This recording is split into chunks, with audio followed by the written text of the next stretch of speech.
Allora, buongiorno, sono Nicola Cimini e nel 2015 abbiamo avuto l'idea di coltivare in questa zona lavanda.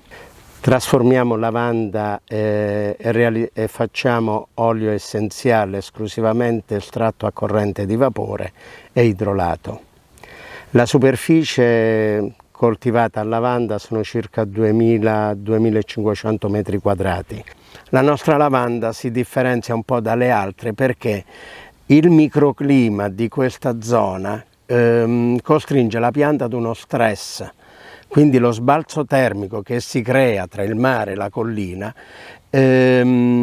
costringe la pianta ad uno stress per cui la pianta, per autodifendersi, produce dei principi attivi molto esagerati, per cui la presenza di terpeni, di polifenoli, eucaliptolo, lineolo eccetera sono presenti in misura molto esagerata. Non utilizziamo diserbanti, non utilizziamo pesticidi, per cui le erbacce infestanti vengono tolte a mano, vengono tolte proprio manualmente. Ci serviamo soltanto di una piccola meccanizzazione che può essere una motozappa per zappettare tra le file fino a quando la vegetazione ce lo permette, perché si arriva ad un certo punto che i cespugli diventano talmente grandi, si chiudono, per cui non c'è più la possibilità di passare con la motozappa e quindi bisogna andare proprio manualmente.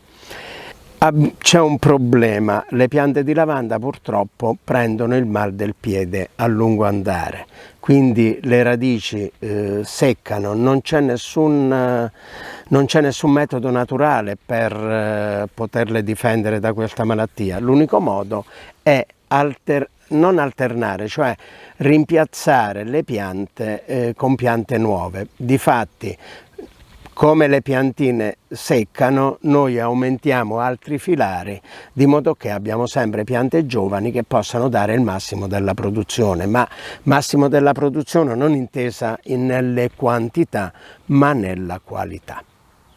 Perché una pianta di lavanda dovrebbe durare intorno ai 10-12 anni. Però ci rendiamo conto che già dal 7° anno comunque la pianta comincia a soffrire proprio l'anzianità. E quindi ecco, molte piante seccano e noi, per sopperire a questo problema, rimpiazziamo con altri filari di fianco. Quando poi la pianta, il filare diventa proprio obsoleto, che non produce, si secca, si tolgono, si ara e si riprepara il terreno per mettere nuove piantine. Al limite ci permettiamo il calciociannamide prima della piantagione. Il calciociannamide ha la funzione di disinfettare il terreno. Lavandula angustifolia. La fioritura avviene verso la fine di giugno, massimo la prima decina, i primi 10 giorni di luglio.